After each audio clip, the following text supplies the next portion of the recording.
Happy Wednesday, everybody. Hey, we got a really neat treat for you. Neat treat. Okay, we got a nice treat for you. Vicki and I, a couple weeks ago, we were heading down to Phoenix, and we stopped and visited with Joe and Barbara VanMill at their place there in kind of North Phoenix. And we did a little bit of interview with them, kind of walked around their shop, showing you what Joe's doing. His signs are looking better all the time. Just great people. Had such a blast with them, spending a couple hours. So we want to share it with you guys. So I'm going to come back at the end and we'll kind of wrap it up. But here's that interview with Joe and Barbara. I hope you like it. We'll see you at the end of the video. Bye-bye. Hey guys, we're in Phoenix, Arizona with Joe and Barbara. Last name? VanMill. VanMill. And we are in their shop, which we're going to do a little bit of shop tour here and kind of show you how organized these guys are as compared to us, which is like scary. I mean, this is nothing. I don't see. Gosh, you must clean up after everything that you do. I try. Yeah. So we don't. Not necessarily all the time, but and we definitely don't. So, Joe and Barbara. So, I guess this is the way we kind of normally start this. How did you find us? Do you remember how the whole thing came about? Well, I like YouTube, and I'm always bouncing around on YouTube. Yeah. And when I bounced around and saw a guy in a cowboy hat, I thought, he's cool. I got to see what he's doing. And the router I had was an old Sears Craftsman's router. Yeah. And I went to use it, and it was shot. Yeah. Rusted. It was just solid, probably. Yeah. Bad. Yeah. So I called up a friend of mine who is quite a woodworker. He's got a beautiful workshop up in Prescott. And I says, all right, I'm going to buy a router. What do you suggest? So he suggested a Porter cable, which I got. It's in my router cable now, the router stand. Yep. And that was the first thing I bought for woodworking. That was it. Yeah. Yeah, it's become an obsession. Huh? Bad news. Yeah. Yeah. Because since then it went from router to scroll saw to table saw to this. That's not counting your clamp. Well, never can have enough clamp. And do you see up there too? Oh, yeah. Oh, yeah, there's a whole another row of clamps above the garage door. Yeah. Wow. Okay. So anyway, I just started adding stuff, and all right, let me try this. That was actually the first thing I built. That bench there? Was the bench. Yeah. We'll show that here in a little bit. Okay. Yeah. And then from there, what did I do? I did that wall cabinet in the laundry room. Okay. And after I did that, she wanted laundry cabinets, so I pulled out the old cabinets and built the ones that are in there. Barbara, did you bring out any of your stuff? Did you bring out your Intarsia? No, I didn't. Yeah, because Barbara does. Yeah, she does Intarsia. Intarsia. Yeah, beautiful stuff. She wouldn't let me have the room by myself. Yeah. If you're going to be out there, I'm going to do something. Yeah, you had to share. Yeah. And I said, this guy's got what I need. Yeah, I don't know about that, but well, it was. Plus the fact that I was able to understand what you were doing. There are some people on YouTube, and I love YouTube. I'm on that thing a lot, but there are some people that are talking way up here, and I have no clue what they're talking about. Yeah.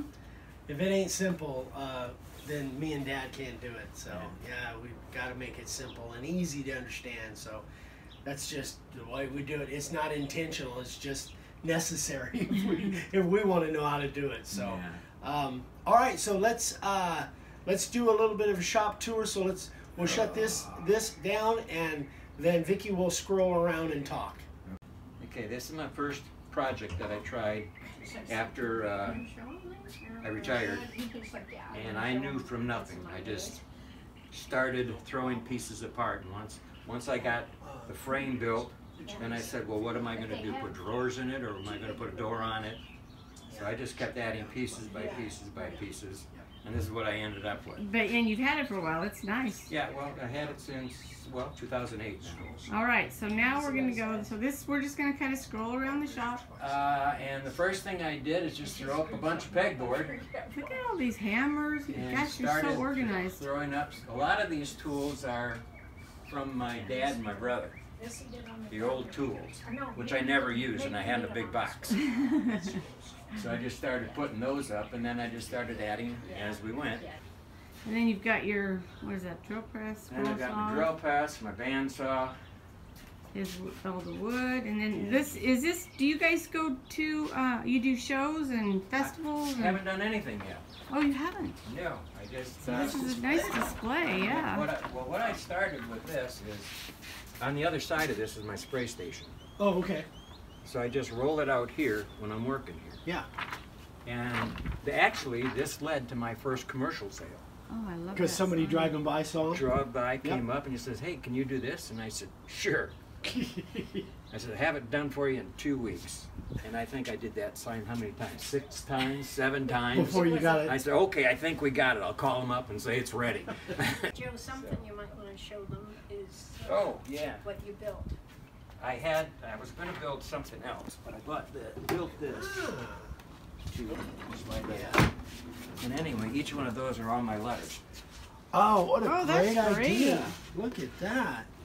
There's his layout letters. Terrific idea. I like that. Wow, that's a good idea.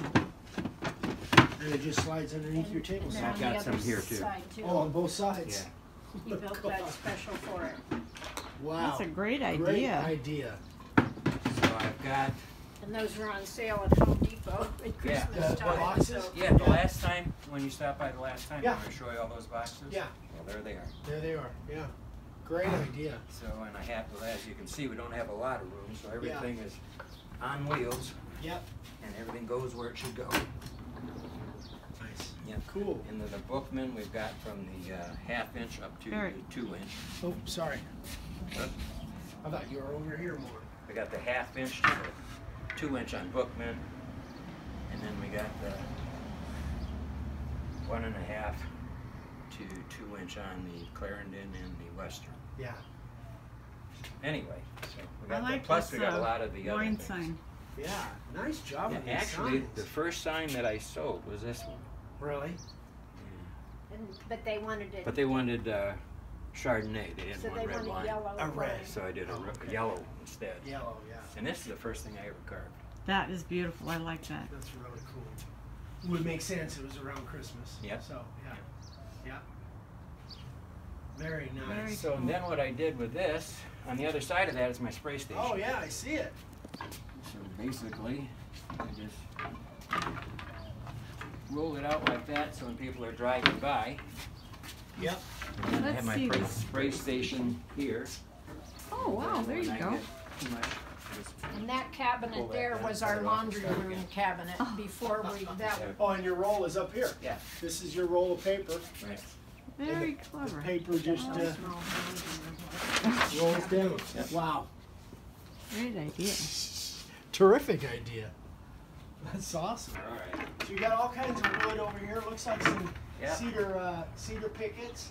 Yeah. Looks like some select pine and some of the kind of the panel board stuff that I use. Some plywoods. You know, I've been trying to emulate most of the stuff that you do Is because I that learned. poplar there? That almost looks has a poplar look to Yeah, it, but I'm yeah, I not think sure. it is. No, that one on the end is red oak. I think. Is that red oak? Yeah. Okay, yeah. I think so. All right, we're gonna get into a Q&A in just a minute. Go. Okay, so we are back inside, and Joe has a bunch of questions, so we're gonna do kind Before of we do that, we're going to talk about these prints that are behind you boys there.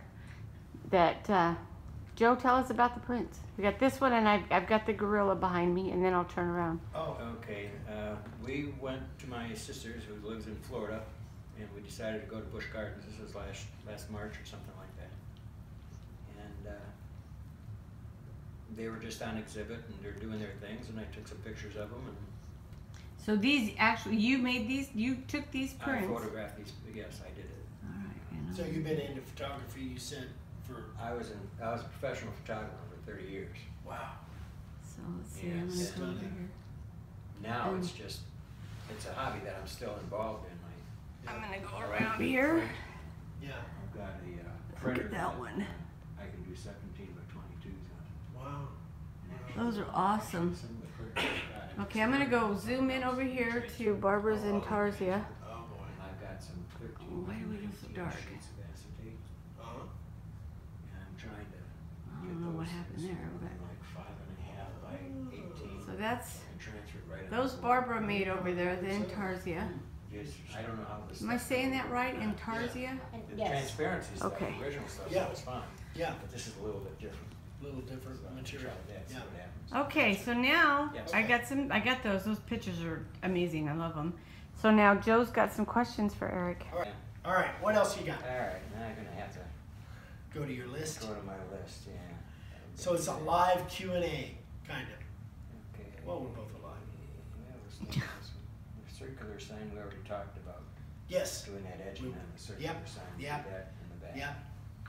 We already did that one. Look at that. He's so organized. Oh. He was The prepared. spraying. Now, the Spraying. spray, the stains for the cedar Yeah. or the redwood. Yes. Now, did you notice the house sign coming in? Yes. I wanted to do that either in a redwood or a cedar. Yes. So I took another piece of wood and I sprayed it, and I didn't like the finish. You didn't like the way it No, looked. it just Okay. didn't look good. It looked like it was painted. Okay. And was it? Now I don't use redwood stain, Okay. but I use the cedar stain made by Krylon. Now was it the same stuff that I use? Mhm. Okay. So what happens is that you really have to have an interesting touch, because I almost like, I don't spray it. I kind of fog it. If you ever watch me do it, I'll get it going off the edge of the board. By the way, the sign that he's talking about is pine. So Right. it's like a vanilla pine color. So you wanted it, so I start at one end of the board, off of the board, Right. and then I just run across it and try and keep it consistent. And that spray nozzle that's on there is one of those, they call it like easy quick tip or something. But it comes out in a real fine mist. Right. It's not like your standard spray can nozzle. It comes out in a real fine mist. And that's what I like about it, is because you can just kind of fog it on there. So what's happening is it sounds like you were literally trying to stain it, whereas when I do it, it's just I just kind of fog it on there and let it drift on. So I just let it. I put. Too I much think on you were spraying too heavy. I think that's the reason it just came out. And the thing about it is, once you got black letters, it's got black inset letters, and once you've got that stain on there, you can't wipe it off, Right. because it'll grab that black and streak it across your board. Did you find that out? No, when I tried to use the stain, I did it on a piece that I hadn't done anything on first. Oh, okay. There was no carving on it. No, Right. I didn't do that. Yeah, if you'd have tried and wiped that clean, it would have grabbed that black. At least it will on the ink. On the primer, I'm not sure, honestly. I haven't tried it. But on the black, yeah, because I tried it when I first started using the stain, and I sprayed it, and I'm going, oh, that's too heavy. So I took a rag and I wiped it across. It pulled that black and just streaked it right across the board. Wow. So I had to sand it off and start again. So there's a warning for you. That spray stain, the Krylon spray stain, will make the ink run. The primer, I don't know. It might not with the primer. I haven't tried it yet. But Okay. but I think what happened was you just sprayed it too heavy. You were trying to spray it kind of like you spray your black or whatever. Well, I put a light coat on at first. Yeah. And it doesn't look like I did anything. Okay. So Yeah. then I put another coat on, and it says, it still doesn't look that good. Yeah. So then I probably got a little impatient, Yeah. and then I started doing this. Then you poured This it looks on. like I'm painting it. Yeah. I don't like it. Yeah, yeah. So it takes a while to get in touch with that. And what happens, the bad thing about those is those nozzles, after the first time you use them, you really got to watch out, because they'll start spurting on you. And once they start spurting, oh, then you really got a mess. So you have to make sure it sprays. I always test it on a scrap piece, Right. and sprays in a nice even fog going across there. Okay. Okay. Give that a try. All right. Next one. Next. Putting the paints and the spray paints in the refrigerator. Yes. Okay, when I did that, first time I heard you say that, she says, put them in the refrigerator. So I put them in the refrigerator. Okay. Next time I said, I'm going to use it. I went like this, and I got little sticks coming out. Okay. Did you shake it up first? I shook it up, and everything else was like it was freezing as it was coming Yeah. out of the nozzle. Yeah. And I figured, all right, the question is, and I haven't done this yet, how long do you keep it out of the refrigerator before you use it? That wasn't your issue. What your issue was that it did get too cold. But I mean, you haven't even been doing this into the heat of the summer based on our conversation earlier. No, I haven't. The only time I put them in the refrigerator is when it's 120 degrees outside. So when it's hot outside, then I keep them in the fridge because we're in Arizona. Right. But this time of year, I'll never put them in the fridge in the winter, or in fact, in some cases, I'll warm them up a little bit. So you want to keep them in that range. I don't know what the range is, you know, between 40 and 80 or something like that, okay, in the range. So, but here's what happened. But that still wasn't your issue.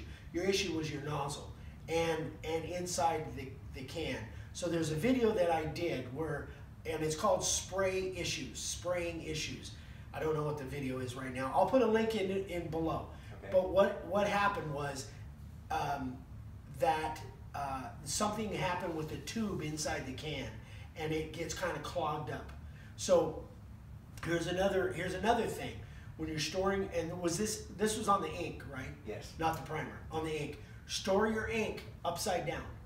And I've talked about this with the cap on it, stored upside down. So I don't know if you were, but I don't know. Did I do that? Okay, so if you did, then it was you having a problem with that tube.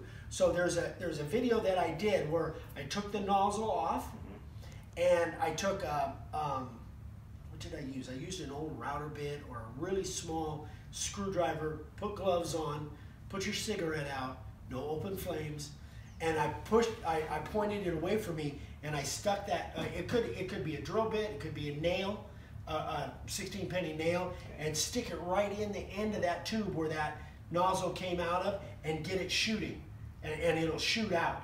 Then you can put your nozzle back on, and it'll spray perfect.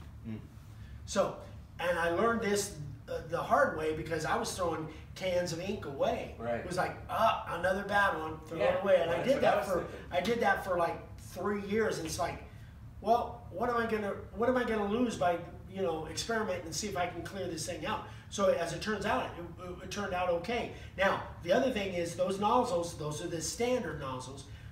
Keep those, you can put those in gasoline, because that's the solvent for the ink, is gasoline. Put those in there and let them soak for a little while, then take an air gun. I know you got a compressor out there. Right. Take an air gun and clean those things out from the bottom.